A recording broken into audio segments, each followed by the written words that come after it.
All right, students, so welcome back. We're back on chapter 4. So chapter 4 is entitled Slavery, Freedom, and the Struggle for Empire. It covers the time frame up to 1763, so it's kind of lengthy. So in this chapter, we specifically focus on slavery and empire and how that shaped British America at this point in time. We're going to talk about the Atlantic slave trade, and then we're going to culminate with the 7 Years' War that occurs, and it's a turning point in colonial American history at this point in time. So let's first talk about the Atlantic slave trade. So in the 18th century, slavery was central to the economy, like we talked about before, for the colonies. Around half of all Africans brought to the New World came through British ships or on British ships. So trade fueled wealth for Britain and shaped the labor systems across the various colonies that we talked about prior. So the Middle Passage. So the Middle Passage is the transport, the middle section. So we're talking about the rough Atlantic seas that the Africans had to travel. So the Africans had endured travels across the Atlantic. Mortality rates were high at this point in time. Survivors were sold into lifetime bondage and slavery. Most enslaved people in the beginning were taken to the Caribbean or also into Brazil, but slavery in the British mainland colonies did exist and it did expand rapidly, especially in the Chesapeake and South Carolina. Specifically, why, when you're thinking about this time frame, is in the Chesapeake and South Carolina, they relied heavily on those plantations. So we're talking about the sugar plantations, the cotton plantations, the tobacco plantations. They relied on slave labor heavily in those areas, which is why slave labor expanded so quickly in those regions. In South Carolina and Georgia, enslaved people cultivated rice, indigo, which was needed at that point in time. And they also retained a lot of their African culture due to being the majority of the population at that point in time in that area. So in terms of slavery and society in the various colonies, so let's break it out by the different type of colony and what was going on at that point in time. So in the Chesapeake was the center of tobacco, right? So tobacco plantations required constant labor. A planter elite emerged. Slavery was embedded in law and culture at this point in time. South Carolina and Georgia, they had harsh labor conditions. Higher African populations meant more autonomous African cultural retention, like we talked about before. They had their own culture because of their deeply rooted connection and also because of the population. There was significantly more African labor at that point in time down in that region.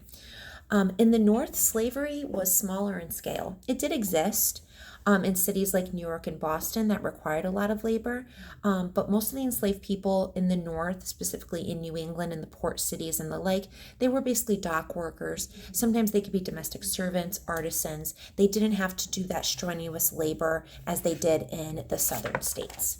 Okay. We did have slave codes. So slave codes across the colonies defined slavery as lifelong, inheritable, and also based on race. So these laws stripped the enslaved people of all their rights.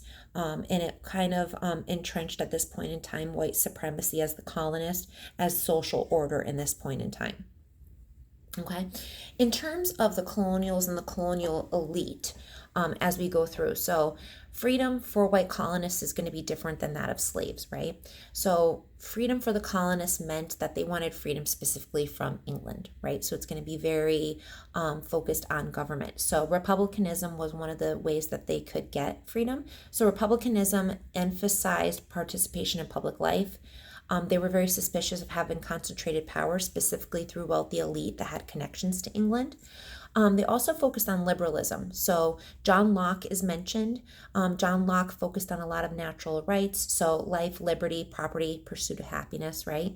The consent of the governed. So these ideas became influential at this point in time. But liberty was, of course, racialized and it was gendered.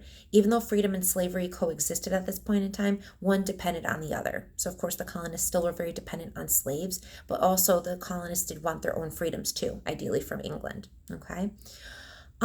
So other things that ended up happening. So within this time frame. So the public sphere and the rise of the print, right? The printing press. So the public sphere. So those were spaces where citizens debated politics. It grew thanks to increased literacy, the use of newspapers, different types of political clubs that were starting to form within the colonies. fostered political awareness, criticism of authority, specifically authority in England, criticism of the wealthy elite. The freedom of the press was also contested. In 1735, the book talks about the Zenger trial, in which a newspaper editor was acquitted for libel for criticizing the governor, but it also set an early precedent for press freedom in the colonies. Because as time goes on, what we'll see is that the colonies are going to use press to their advantage, so that way they could spread a lot of their ideas throughout the colonies and interconnect them, so that way they can stand against England.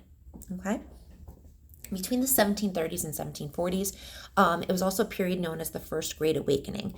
So the Great Awakening was a wave of religious revivalism that swept across the colonies. So we had preachers like Jonathan Edwards, George Whitefield, and others.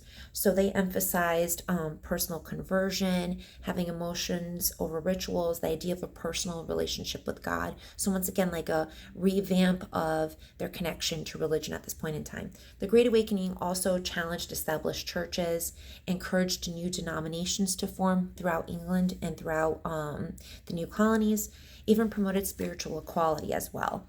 So we're going to see that as new religious types are starting to form within the colonies as well. And then that chapter also ends with the 7 Years' War, which is also known as the French and Indian War. It also goes by a couple of other names as well. So the British and the French were still expanding throughout the North American Empire at this point in time, but their colonial ambitions clashed in the Ohio River Valley. Okay, so where Native Americans had formed complex alliances between each other, between the different Native American groups. So the 7 Years' War lasted from 1756 to 1763, called the French and Indian War. In America, it was a global conflict that began in North America. The British emerged victorious after the war. They gained parts of Canada and the French territory east of the Mississippi, and it was a pivotal moment. So Britain's empire expanded so dramatically, but so did its debt. Because you're thinking about it, when you're fighting in a war, there's going to be a lot of debt within the colonies, but also debt to England, right? As the mother that controls everything. Tensions within the Native Americans also led to Pontiac's Rebellion and the Proclamation of 1763, which forbade colonial settlement west of the Appalachians. Okay, so basically what it did is it put a stop where that's the extent of where colonialism could occur, and beyond the Appalachian Mountains, it couldn't. So for the Native Americans, it was kind of helpful, but it kind of pushed them further westward than what they needed to. Because you got to think about it. If a lot of them are in the Ohio River Valley where they originally were, now they're being lifted up and moved elsewhere, it's going to cause a lot of animosity to them. But it's also going to anger the colonists, because the colonists are land hungry and they're going to want to continue to expand their empire too. So same thing, they're going to be kind of upset with that. The war also fostered a new sense of identity among the American colonists, who fought alongside British troops, but saw themselves as distinct. Because we're talking about it now, they're like 3, 4, maybe 5 generations in. They kind of lost their connection with England at this point in time, so they're finding that they're a little bit more distinct than they were from their other counterparts.